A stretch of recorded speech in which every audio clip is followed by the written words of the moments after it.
আমার আল্লাহ বলেন, হে পৃথিবীর মানুষ, হে আমার বান্দারা, তোমরা দুনিয়ার মধ্যে গিয়েছো, আমি তোমাদেরকে দুনিয়ার মধ্যে পাঠাইলাম। পাঠাইবার পরে আমি জানি তোমরা অনেক অন্যায় পথে যাবে, অনেক কাজ করবে, যে কাজগুলোর মধ্যে তোমাদের গুনাহ হয়ে যাবে। হে বান্দা, তোমরা গুনাহ করবে তাও আমি ভালো মতো জানি, তোমরা পাপ করবে তাও আমি ভালো মতো জানি।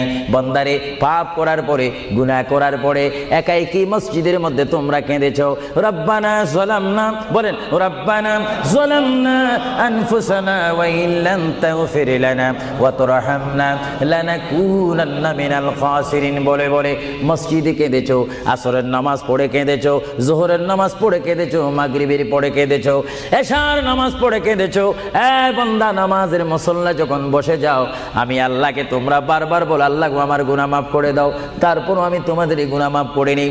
তারপরও তোমরা নিশি রাত্রে, মানুষ যখন ঘুমে যায়, তোমার বিবি যখন ঘুম যায়, তোমার ছেলে যখন ঘুম যায়, তুমি নিশি রাত্রে ঠান্ডা পানি দিয়ে ওযু বানিয়ে নামাজের মুসল্লায় বসে তুমি আবার যখন ডাক দাও, রব্বুল আলামিন, পৃথিবীর কোনো মানুষ আমার গুনাহ সম্পর্কে জানে না, তুমি আমার গুনাহ সম্পর্কে জানো।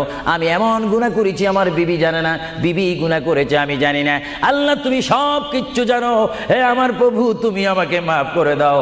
আমার আল্লাহ বলে, তারপরও যদি তোমাদেরকে আমি মাফ না করি, তারপরও বান্দা তোমরা আমার রহমতের দরজা থেকে ফিরে যাইও না।